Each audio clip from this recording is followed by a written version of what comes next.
শিরোনামে আমন্ত্রণ জানাচ্ছি আমি আরিফুর রহমান। শুরুতেই আন্তর্জাতিক। তালেবানের কবল থেকে ১.৫ দশক আগে পালিয়ে আসা স্মৃতি নিয়ে বই লিখে যিনি সাড়া ফেলেছিলেন সেই সুস্মিতা ব্যানার্জি আফগানিস্তানে হত্যাকাণ্ডের শিকার হয়েছেন। কাবুলিওয়ালার বাঙালি বউয়ের লেখিকা তার স্বামীর সঙ্গে আফগানিস্তানের পাকটিকা প্রদেশের রাজধানী খারানা শহরে বসবাস করতেন। বিবিসি জানায়, বৃহস্পতিবার তার বাড়িতে হামলা চালিয়ে তাকে হত্যা করে জঙ্গিরা। ১৯৮৮ সালের ২ জুলাই ২৭ বছর বয়সে বিশেষ বিবাহ আইনে জানবাজ খান নামের এক ব্যবসায়ীকে বিয়ে করেন সুস্মিতা। পরিবারের অমতে জানবাজের সঙ্গে চলে যান আফগানিস্তানে। তবে নানা ঘটনার পর কলকাতায় ফিরে এলেও এবছরের ফেব্রুয়ারিতে আবারও ফিরে যান আফগানিস্তানে। তালেবান শাসন আমলে গোপন একটি ক্লিনিক খোলার অপরাধে জঙ্গিদের রোশনালে পড়েন সুস্মিতা।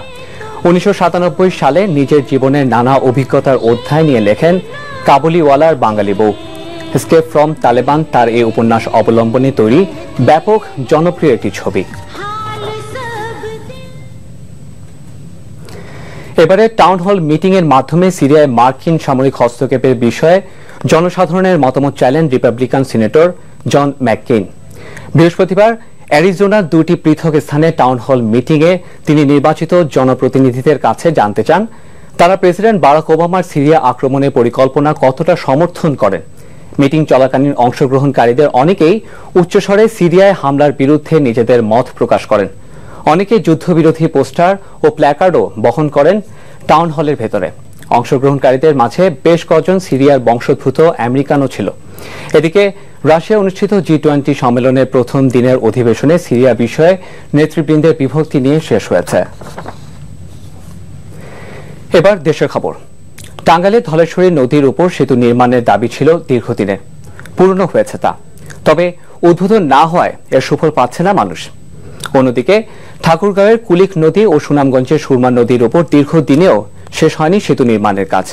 টাঙ্গাইল, ঠাকুরগাঁও এবং সুনামগঞ্জ প্রতিনিধির পাঠানো তথ্য ও ছবি নিয়ে ডেস্ক রিপোর্ট। টাঙ্গাইলের সাথে বিচ্ছিন্ন দ্বীপ নাগরপুর, মানিকগঞ্জের দৌলতপুর ও সিরাজগঞ্জের চৌহালি উপজেলার বাসিন্দাদের যোগাযোগের একমাত্র মাধ্যম এই সড়কটি। কিন্তু ধলেশ্বরী নদীর উপর সেতু না থাকায় যাতায়াতের জন্য ফেরি একমাত্র ভরসা। এই অবস্থায় নদীর উপর একটি সেতু নির্মাণ স্থানীয়দের বহুদিনের দাবি। সেতু নির্মিত হয়েছে, কিন্তু উদ্বোধন না হওয়ায় এর সুফল পাচ্ছে না তারা। ফেরিতে পারাপার হইতে গেলে নদীর ওই পাশে এই পাশে 1 ঘন্টা, কমপক্ষে 1 ঘন্টা সময় লাগে। নদী শাসন কাজ, মূল সেতুর কাজ, সড়কের কাজ সহ বিদ্যুতের কাজও ইতিমধ্যে সমাপ্ত হয়ে গেছে। মাননীয় প্রধানমন্ত্রী কর্তৃক উদ্বোধনের কথা রয়েছে। এদিকে আওয়ামী লীগের প্রতিষ্ঠাতা সাধারণ সম্পাদক শামসুল হকের জন্মভূমি এলাসিনে নির্মিত হওয়ায় তার নামে এই সেতুটির নামকরণ দাবি করেছে শামসুল হকের স্বজন ও এলাকাবাসী। এই নির্মিত ব্রিজের নাম যেন শামসুল হক সেতু হয়, সেটা আমাদের দাবি। ঠাকুরগাঁওয়ের রানীশঙ্কৈল উপজেলার রাউতনগর এলাকায় ১৯৮৭ সালে পানি উন্নয়ন বোর্ডের তত্ত্বাবধানে কুলিক নদীর উপর ব্রিজ নির্মাণের পর তা ভেঙে পড়ে। কিন্তু ২৬ বছর পেরিয়ে গেলেও আজও সেই ব্রিজটি আলোর মুখ দেখেনি। কত পেপার গেল, কত আইলো, আর কত কি হয়েছে, কিন্তু কিছু কাজ হচ্ছে না আমাদের এখানে। কৃষি নির্ভর এই এলাকাটিতে যোগাযোগ বাড়াতে সেতুটি পুনর্নির্মাণের দাবি জানান স্থানীয় জনপ্রতিনিধিরা। বর্তমানে আমাদের সরকার এবং উপজেলা পরিষদের পক্ষ থেকে আমরা আপ্রাণ চেষ্টা করছি এই ব্রিজটি নির্মাণ করার জন্য। অন্যদিকে সুনামগঞ্জে 7 বছর আগে সুরমা নদীর উপর সেতু নির্মাণের কাজ শুরু হলেও প্রয়োজনীয় বরাদ্দের অভাবে এখনো শেষ হয়নি নির্মাণ কাজ। সর্বশেষ যোগাযোগ মন্ত্রীর বেঁধে দেওয়ার সময়ও শেষ হয়নি সেতুর কাজ। আমি বলছি আমাদের টার্গেট ডিসেম্বর, আমি 2 মাসে গিয়ে আনতে বলছি। টাকা পয়সার প্রবলেম থাকলে সেটা দেখার দায়িত্ব মন্ত্রণালয়ের। ব্রিজের সম্পূর্ণ কাজটা শেষ করতে আশা করছি ডিসেম্বরের মধ্যে কাজটা সম্পূর্ণভাবে শেষ করে গাড়ি চলাচল আমরা শুরু করতে পারি। সুনামগঞ্জের জন্য গুরুত্বপূর্ণ এই সেতুর কাজ ধীরগতিতে চলায় ক্ষোভ প্রকাশ করেছেন স্থানীয়রা। 7-8 বছর ধরে দেখতেছি যে কাজ চলতেছে, কিন্তু কবে নাগাদ যে শেষ হবে তা ভাই একমাত্র আল্লাহই জানে।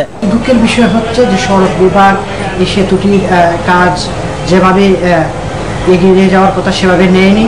প্রধানমন্ত্রীর প্রতিশ্রুত সুরমা সেতু নির্মাণ কাজ বর্তমান সরকারের মেয়াদে শেষ হবে, এমনটাই দাবি সুনামগঞ্জবাসীর।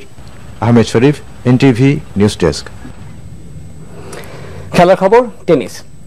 ইউএস ওপেনের কোয়ার্টার ফাইনাল থেকেই বিদায় নিতে হলো গতবারের চ্যাম্পিয়ন অ্যান্ডি মারেকে। তবে সাবেক চ্যাম্পিয়ন নোভাক জোকোভিচ উঠে গেছেন সেমিফাইনালে। রজার ফেডারার বিদায় নিলেও ইউএস ওপেনে সুইজারল্যান্ডের প্রতিনিধিত্ব টিকেছিল স্ট্যানিস্লাস ওয়াওরিঙ্কার মাধ্যমে। বৃহস্পতিবার নিউ ইয়র্কে অনুষ্ঠিত কোয়ার্টার ফাইনালে মারেকে সরাসরি সেটে 6-4, 6-3, 6-2 গেমে হারিয়ে দেন এই নবম বাছাই।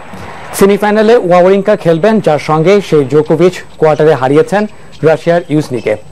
প্রথম 2 সেট জেতার পর তৃতীয়টিতে হেরে যান জোকোভিচ। তবে চতুর্থ সেট 6-0 জিতে বুঝিয়ে দেন এবার শিরোপা জিততে এসেছেন তিনি।